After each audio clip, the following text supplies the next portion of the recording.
Hey guys, it's John. You're on the JRB Tree Climbing channel. Recently, I introduced you to the concept of a universal climbing system, a single rope system with all of your friction hitches pre-tied that you could leverage to climb a number of ways. And I've gotten some feedback on that.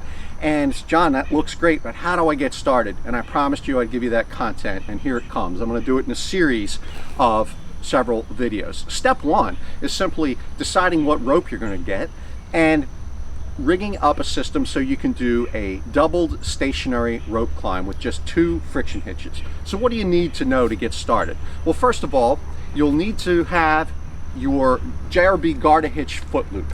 If you haven't constructed that, you can see my website for the details in the video on how to do so. This is the single loop variant I created in the most recent video. The next piece you'll need is either a redundant bridge, a long and a short bridge. I've got several options for that. And this one's my most recent introduction, the double adjustable bridge. And you will need a rope. Now here I went with an absolute minimal system. This is only 60 feet, a little less than I'm comfortable with. I like using at least 75 for a hunting situation. But you can tell by virtue of my pinky strength how light this is. This is 60 feet of 9.5 millimeter ghillie rope. I can get you a great deal on this. Look on my website. And it is terminated with a sewn eye with a tiny carabiner on it. And that makes it just even easier to rig. The other option is my JRB end loop, but I'm looking just for an absolute minimal system. What I'm going to do today is I'm going to show you how to build this, how to rig it into a tree, do a quick climb, a quick rappel, and then retrieve and wrap it up as quickly as I can. So the way I wrap it up is quite handy because it just spills out. And the friction hitch now is already on there, and I'm going to take it off and retie it. But people ask me all the time, well, how come those friction hitches don't get stuck in the tree? Well, what I do is I clip them into the end of the rope. And then I clip that into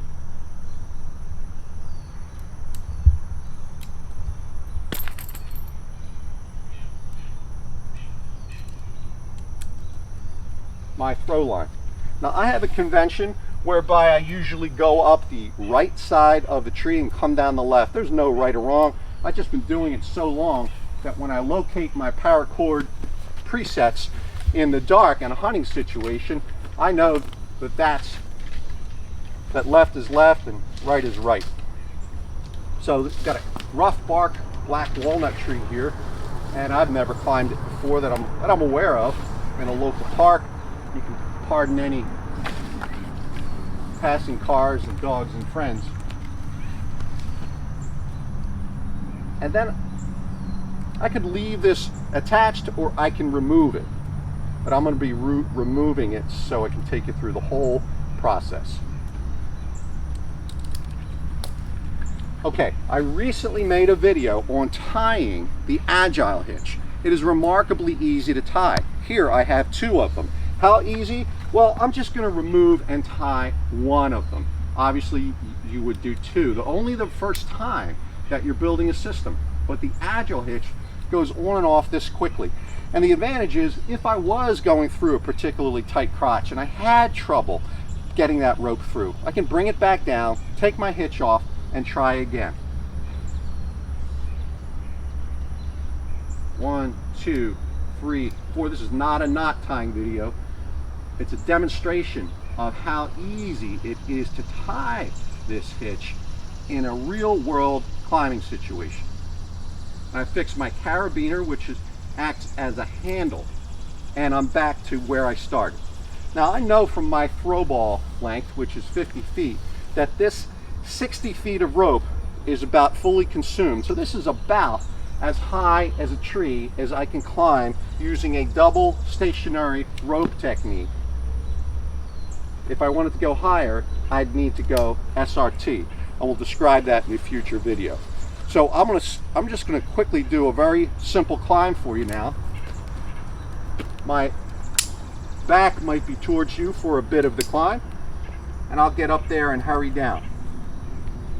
Not going to go so quick as to not take the opportunity, as I do in all my videos, just give you a little bit instruction on on technique.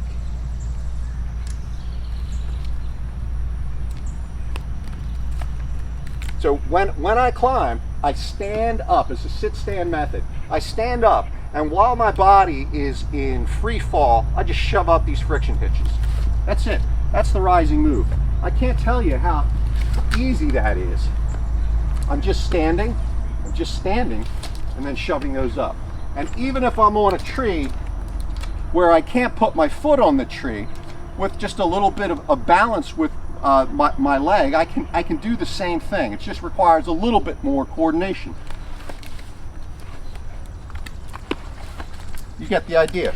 But generally speaking, we've got the tree there to assist us.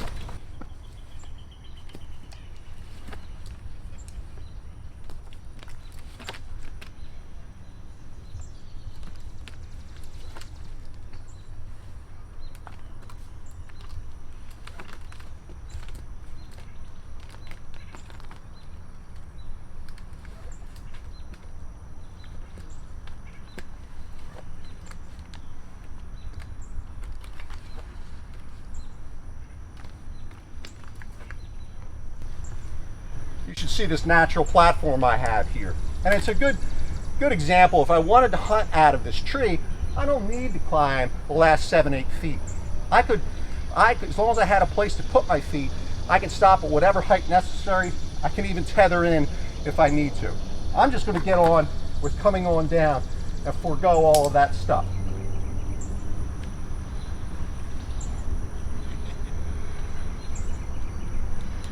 So this climbing method has redundant points of connection on both the way up and on the way down. If anything went wrong with those friction hitches, I'm always tied into the rope. So now watch this move. With one hand and my full body weight on 2 agile hitches, I can break both of those, both of them. I get them nice and loose. They're nice and loose now, so I can tend them with just my fingertips. And I come down slowly with the friction being absorbed by the munter. Again, pay attention to these fingers. Just my fingertips are tending those hitches. If I want to stop to get a platform or for any reason whatsoever, those hitches will bind and I can break them and resume my rappel. So that's quick, and you've seen some of that before in prior videos, but I just wanted to show you how the pieces are coming together, where the agile friction hitch becomes an enabler in constructing a system very quickly. And then when it comes time to return the rope to the ground, I always recommend, whether it's your throw ball or whether it is a paracord preset, I always put that back on the line to ensure that when this comes over, it doesn't accidentally get caught. So let's go ahead, bring that back down.